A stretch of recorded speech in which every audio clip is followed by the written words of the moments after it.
Hey, what's going on, everybody? Welcome to Financial Fitness Friday. And we were talking before. Dave wants to go over what are the best practices for uncertain times, and we're certainly there, right? We got wars overseas. We got a whole bunch of other stuff happening that is not good. If you read the Bible, and you should every day, you will see like a lot of this stuff is just playing out in real time.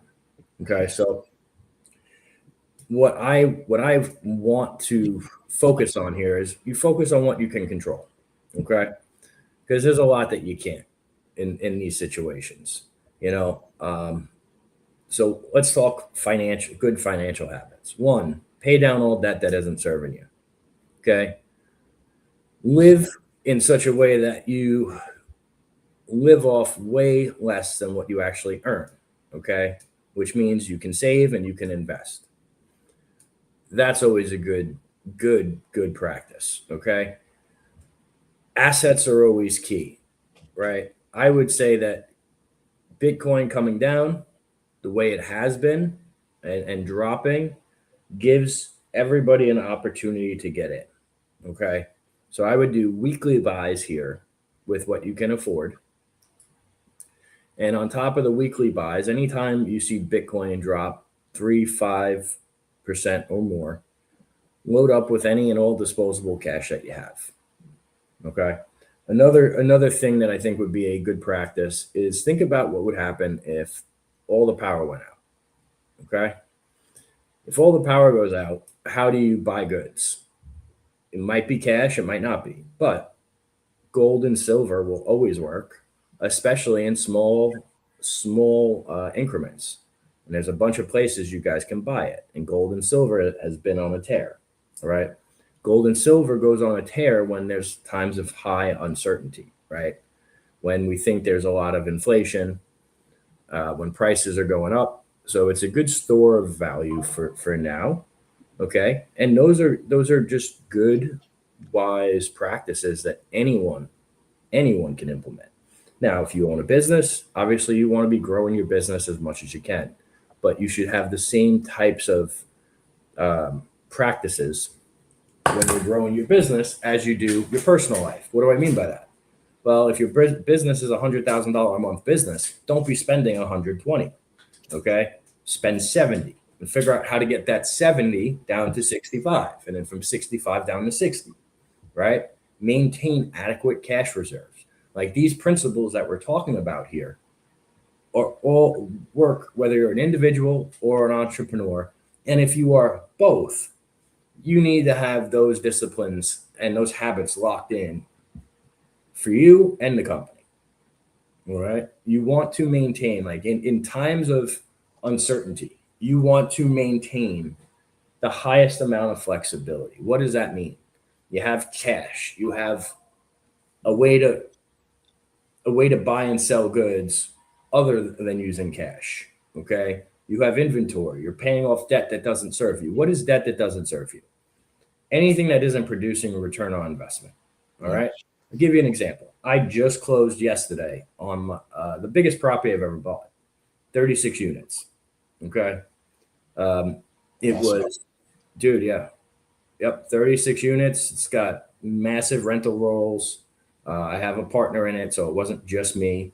And it's in Vero Beach, right?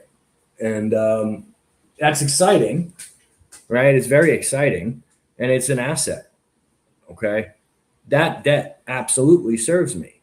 But if I look at my credit cards and I'm sitting there with 30,000 in credit cards, well, that debt doesn't serve me. Okay, so that needs to get paid off.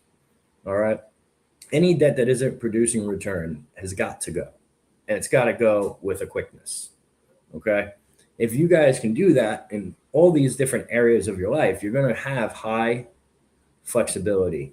Okay. And having that flexibility in uncertain times gives you the ability to one, pick up assets that could be super low, that could be a long term win.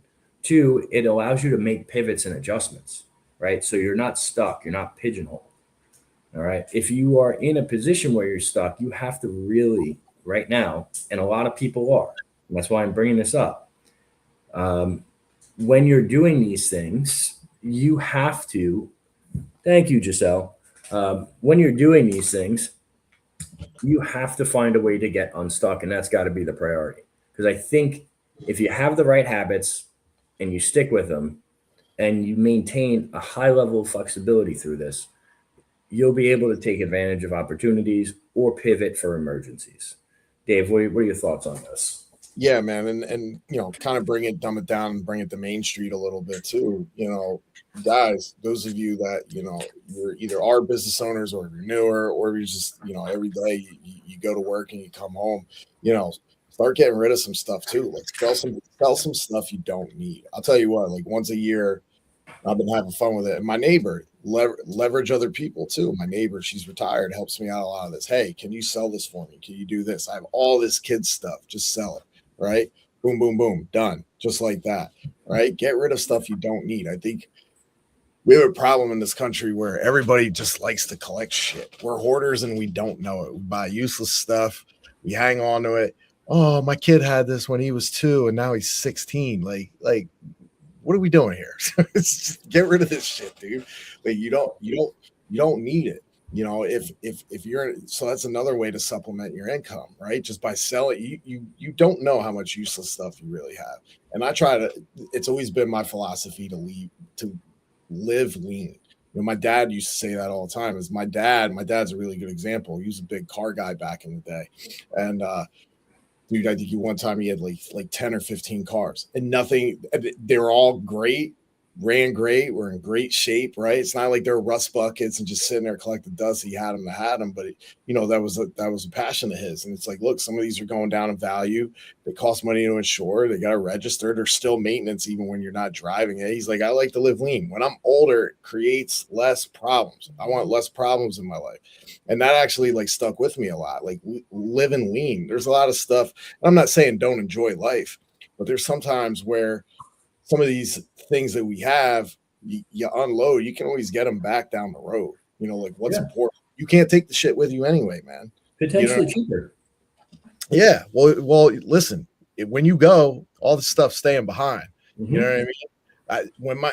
That reality hit me one time, like after my mom passed away, because I walked into her house and it was literally like time just stood still and it was like all her stuff. And she just wasn't there, dude. So like when you see that, it's like, yo, none of this stuff's important, right? So live lean, get rid of some stuff, use it to supplement your income, double down on what you're doing. And most importantly, right? We're talking about the financial side. Take care of your mind and your body. You know what I mean? I think a lot of times in times of uncertainty, we overlook that, right? I can tell you right now, if there's a day for me that goes by, if I don't start my morning off with something extremely physical, my mental is off the whole day. Mm-hmm. And I know that. And it's took me this long to realize it, but when I'm not dude, if I'm not beating my own ass, man, I'm just off the whole day. It doesn't feel, so get your mind and your body right. We were talking about it, I think, on Monday, that aggressive 15 pounds in 25 days that I'm doing. Why? It's not, listen, can I do it? Yeah. I believe in that 100% or else I wouldn't be doing it. But really, it sucks. And that's another reason why I'm doing it, is to sharpen the axe more. So going into vacation, I don't want to go into vacation with my family flat. I don't want to go to the beach flat. I still want to keep that momentum as I'm going to the beach. I could come off the gas a little bit, still going to work out, do my stuff down there, keep my mind right. And when I come back, that ball, it's just pushed down on the floor again. It's not like you're lifting off the gas 100%, maybe 20%, and then boom, right back to the floor, man. Yeah, the other part of that, guys, too, what Dave isn't getting to, that helps your mindset, right? But it also keeps you healthy, gives you more energy, and it allows you to execute at a higher level.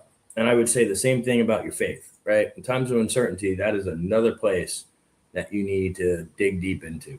All right, read the Bible every day. Okay, there's I got to tell you, it's brought me a ton of peace.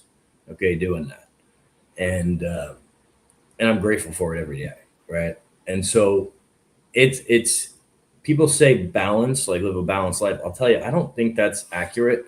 I don't think it's necessarily true that you can have that type of balance.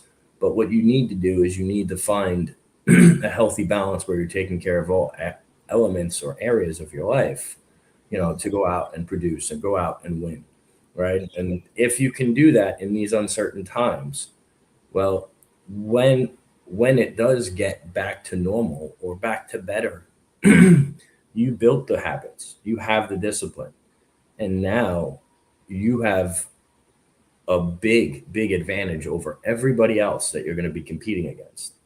All right, because in the hard times, you decided to put in the work, right? And then when it gets easy, you maintain that level and you just blow past everybody, right? And I've seen it in different cycles. I saw it in 08, 09. I saw it in during the pandemic.